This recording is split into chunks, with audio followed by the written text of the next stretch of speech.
Baik, saya Grasiandi Aprilio Goro, NIM 20100167. Saya akan menjawab soal UTS, UTS Ekonomi Pembangunan. Yang pertama, bagaimana pendapat Anda tentang Theories of Underdevelopment? Diberikan contoh antar perbandingan negara Indonesia dan salah satu negara maju.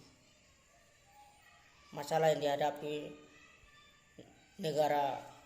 negara-negara yang sedang berkembang atau negara dunia ketiga setelah memproklamasikan kemerdekaan adalah masalah keterbelakangan atau underdevelopment.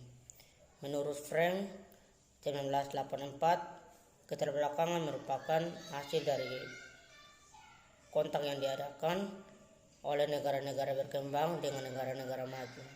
Kontak negara-negara maju tidak ditularkan dengan nilai-nilai modern yang dibutuhkan pembangunan. Tetapi sebaliknya, dia membutuhkan suatu kolonialisme di dalam negeri yang dilakukan oleh kaum elit dari negara-negara berkembang yang bekerja sama dengan kaum pemodal dari luar negeri dan mengeksploitasi rakyat miskin di negeri tersebut. Untuk melihat fenomena keterbelakangan yang dialami negara-negara berkembang, paling tidak dapat dianalisis dengan menggunakan dua teori pembangunan, yaitu teori modernisasi dan teori ketergantungan atau dependensi. Dalam teori modernisasi dengan pendekatan psikologis menekankan bahwa pembangunan ekonomi tidak terjadi pada negara-negara berkembang karena orang-orang di negara-negara tersebut belum memiliki mentalitas yang cocok untuk pembangunan. Salah satu pelopor teori ini adalah David M. Celan 1961 menemukan bahwa orang-orang di negara berkembang tidak memiliki apa yang disebutkan sebagai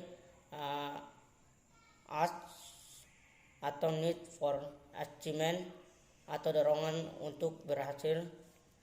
Salah satu penyebab tidak adanya NH ini bisa didapatkan karena cerita anak-anak di negara-negara berkembang yang kebanyakan bersifat fatalistis dan cenderung untuk menyelesaikan persoalan dengan menyerahkan kepada nasib. Pelopor lain teori ini adalah Everett Hagen tahun 1962 mengatakan bahwa orang-orang di negara-negara berkembang kurang kreatif, kurang punya kemauan untuk mengambil inisiatif sebagai penyebab menunjuk kepada anak-anak yang dibesarkan di dalam keluarga. Anak-anak tidak diberi kesempatan untuk menyatakan kepikiran-kepikiran. Anak-anak dianggap tidak tahu apa-apa dan dianggap tidak sopan untuk ikut berbicara dengan orang tua. Kalau di negara berkembang atau maju, pola pendidikan atau membesarkan anak semacam itu harus diubah dari kedua pendapat pelopor teori modernisasi di atas menunjukkan bahwa keterbelakangan dialami negara-negara berkembang bersumber dari dalam negara itu sendiri yang ditunjuk dengan sikap mental dan nilai-nilai budaya yang tidak mendukung kepembangunan. Untuk lebih jelas mengenai teori modernisasi, maka berikut ini disebut asumsi pokok atau dasar yang sama adalah yang pertama, keduanya bertolak dari kedua konsep yang dipertentangkan, yakni konsep masyarakat modern yang dicerminkan oleh masyarakat negara-negara maju dan konsep masyarakat tradisional atau negara berkembang. Teori modernisasi percaya hanya untuk memodernkan negara-negara yang berkembang, baik melalui manusianya maupun nilai-nilai budaya ataupun keduanya. Barulah negara-negara bisa dibuat maju.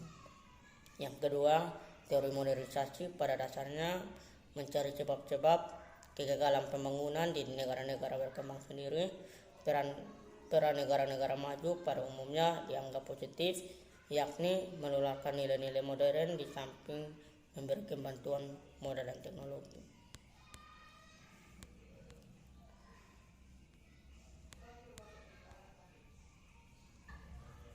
Yang berikut nomor 2, Indonesia adalah negara dengan jumlah penduduk terbanyak keempat di dunia, dan itu menjadi tantangan bagi negara kita. Bagaimana pemerintah pusat maupun daerah bisa menghadapi atau mengatasi masalah tantangan tersebut, dan berikan minimal 5 contoh kasus baik di pemerintah pusat maupun di NTT. Masalah kependudukan yang dimaksud di sini adalah masalah bertambahnya jumlah penduduk yang sangat tinggi di negara-negara berkembang. Hal ini akan menimbulkan berbagai masalah bagi upaya-upaya pembangunan yang dilakukan, karena hal tersebut menyebabkan pertambahan jumlah tenaga kerja menjadi cepat, sedangkan kemampuan negara-negara yang sedang berkembang itu menciptakan kesempatan kerja yang baru yang sangat terbatas. Sebagai akibat dari kedua keadaan yang bertentangan tersebut, maka pertumbuhan penduduk bisa menimbulkan masalah seperti struktur umur muda, jumlah pengangguran yang semakin lama semakin bertambah, urbanisasi, dan sebagainya. Salah satu masalah kependudukan di Indonesia adalah jumlah penduduk yang besar. Seperti diketahui berdasarkan data Worldmeters 2021, Indonesia menempati urutan keempat dengan jumlah penduduk terbanyak di dunia.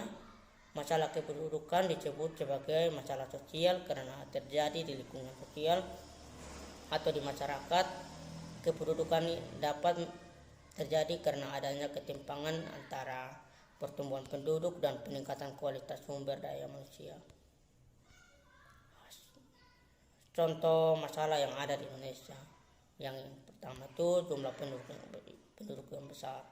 Penduduk suatu negara menjadi faktor terpenting dalam melaksanakan pembangunan. Dengan memiliki nilai penduduk lebih dari 273 juta jiwa, Indonesia mengalami berbagai permasalahan sebagai berikut. Pemerintah mengalami kesulitan dalam menjamin terpenuhnya kebutuhan hidup rakyatnya, terbatasnya ketersediaan lapangan kerja, sarana dan prasarana, kesehatan, serta fasilitas sosial lainnya. Pertumbuhan penduduk cepat. Jika pertumbuhan penduduk cepat tidak diimbangi dengan daya dukung lingkungan yang seimbang, sebagai permasalahan akan muncul baik masalah lingkungan hidup, ekonomi, dan sosial. Persebaran penduduk tidak merata. Itu masalah yang kedua. Masalah kependudukan di Indonesia adalah persebaran penduduk yang tidak merata. Akibat dari tidak merata penduduk, luas lahan pertanian Pulau Jawa semakin sempit karena dijadikan lahan pemukiman dan industri, atau sebaliknya. Banyak lahan di luar Pulau Jawa juga belum dimanfaatkan secara maksimal karena kurangnya sumber daya manusia. Yang ketiga, tingkat kesehatan. Tingkat kesehatan di Indonesia masih belum merata dan tergolong rendah. Hal ini disebabkan karena kualitas kesehatan penduduk tidak terlepas dari pendapatan penduduk di suatu daerah. Semakin tinggi pendapatan penduduk, maka kemampuan untuk membeli pelayanan kesehatan semakin tinggi. Yang berikut, masalah yang keempat, tingkat pendidikan. Tingkat pendidikan diharapkan terbanding lurus dengan tingkat kesejahteraan. Namun sayangnya masih banyak penduduk Indonesia yang kesulitan mendapat akses pendidikan. Ada beberapa faktor penyebab rendah pendidikan di Indonesia, yaitu pendapatan per kapita, penduduk yang rendah, keseimbangan jumlah murid dan dengan sarana pendidikan yang ada, dan ketiga, rendahnya kesadaran penduduk terhadap pentingnya pendidikan.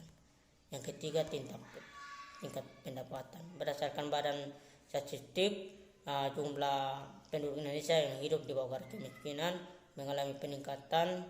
Selain itu, masih pendapatan per kapita yang masih rendah menyebabkan masyarakat tidak mampu memenuhi berbagai kebutuhan hidup sehingga sulit mendapat kesejahteraan. Soal yang ketiga, jelaskan minimal 5 permasalahan yang dialami Indonesia menyangkut pertumbuhan ekonomi, kemiskinan, dan distribusi pendapatan. Pertumbuhan penduduk menurut buku makroekonomi teori pengantar 2010 karya Sandono Sukrino Pertumbuhan ekonomi adalah perkembangan kegiatan perekonomian yang disebabkan barang dan jasa diproduksi dalam masyarakat bertambah dan kemakmuran masyarakat meningkat. Masalah pertumbuhan penduduk tinggi, tingkat pertumbuhan penduduk terkait dengan jumlah penduduk yang tinggi tentunya dapat faktor yang mempengaruhi. Salah satu adalah tingkat atau lajunya pertumbuhan penduduk. Besarnya laju pertumbuhan penduduk membuat pertambahan jumlah penduduk semakin meningkat, semakin persentase kenaikannya, maka semakin besar jumlah penduduk. Kenaikan ini tentunya membawa dampak bagi kependudukan Indonesia dalam penentuan kebijakan. Semakin banyak yang perlu dipertimbangkan, baik hal penyediaan di berbagai sarana dan prasarana, fasilitas umum, dan yang terpentingnya adalah kebijakan dalam rangka mengurangi laju pertumbuhan yang ada di Indonesia. Dari situlah muncullah program KB yang kini ditangani oleh BKKBN. Masalahnya kemiskinan. Definisi kemiskinan menurut BPJS yaitu yakni kemiskinan adalah ketidakmampuan untuk memenuhi standar minimum kebutuhan dasar meliputi kebutuhan makanan maupun non makanan. Penduduk miskin adalah penduduk yang berada di bawah suatu batas atau disebut sebagai garis kemiskinan. Apa masalah kemiskinan yang ini ada di Indonesia? Kemiskinan merupakan masalah yang tandai dengan berbagai hal, antara lain rendahnya kualitas hidup dan terbatasnya kecukupan dengan mutu pangan, terbatasnya rendah mutu layanan kesehatan, gizi anak, dan rendah mutu layanan pendidikan. Yang berikut distribusi pendapatan. Distribusi pendapatan nasional merupakan unsur penting untuk mengetahui tingginya atau rendah kesejahteraan atau kemakmuran suatu negara. Distribusi pendapatan yang merata kepada masyarakat mampu menciptakan perubahan dan perbaikan suatu negara dengan peningkatan pertumbuhan ekonomi, pengentasan kemiskinan, mengurangi pengangguran, dan sebagainya. Masalah distribusi pendapatan, masalah utamanya adalah dalam distribusi pendapatan terjadinya ketimpangan distribusi pendapatan. Hal ini terjadi akibat perbedaan produktivitas yang dimiliki setiap individu, di mana satu individu atau kelompok mempunyai produktivitas yang lebih tinggi dibanding individu kelompok lain, sehingga ketimpangan distribusi pendapatan tidak hanya terjadi di Indonesia tapi juga terjadi di beberapa negara di dunia. Tidak meratanya distribusi pendapatan memicu terjadinya ketimpangan pada pendapatan yang merupakan awal dari munculnya masalah kemiskinan. Membiarkan kedua masalah tersebut berlarut-larut akan semakin memparah keadaan dan tidak jarang menimbulkan konsekuensi negatif, kondisi sosial dan politik. Distribusi pendapatan nasional yang tidak merata tidak dapat menciptakan kemakmuran bagi masyarakat secara umum. Sistem distribusi yang tidak proper hanya untuk menciptakan kemakmuran bagi golongan tertentu, sehingga menjadi isu yang sangat penting dalam menyikapi angka kemiskinan saat ini. Yang soal terakhir, bagaimana kecepatan kerja di Indonesia dan di NTT. Sebutkan dan berikan contoh dan alasan. Kecepatan kerja suatu keadaan yang mencerminkan beberapa jumlah dari total angkatan kerja yang diserap atau disebut serta efektif dalam kegiatan perekonomian. Kecepatan kerja sangat erat dengan kaitan dengan kemampuan pemerintah untuk menciptakan investasi yang aman, nyaman, dan serta kualitas sumber daya manusia dalam membuat lapangan kerja. Peningkatan pada bidang investasi dapat memperluas lapangan kerja sehingga kesempatan kerja menjadi lebih banyak. Sebab jika investasi meningkat, maka akan meningkatkan jumlah produksi barang atau jasa. Contohnya, punya punya pekerjaan tapi sementara tidak bekerja adalah keadaan seseorang yang mempunyai pekerjaan tapi selama seminggu yang lalu sementara tidak bekerja karena berbagai sebab seperti sakit, cuti, menunggu panen, mogok dan sebagainya. Contoh pekerja tetap, pegawai pemerintah swasta yang sedang tidak bekerja karena cuti, sakit, mogok atau lain-lain. Petani yang mengusahakan tanah pertanian dan sedang tidak bekerja karena alasan sakit atau menunggu pekerjaan berikutnya, menunggu panen atau hujan yang menyerap sawah. Pekerja profesional mempunyai keahlian tertentu, khususnya sedang tidak bekerja karena sakit, menunggu pekerjaan berikut, pesanan berikut dan sebagainya, seperti dalang, tukang cukur, tukang pijat, dukun dan penyanyi komersial dan sebagainya. Mungkin sekian dari 4 jawaban, 4 pertanyaan dan jawabannya. Saya ucapkan terima kasih.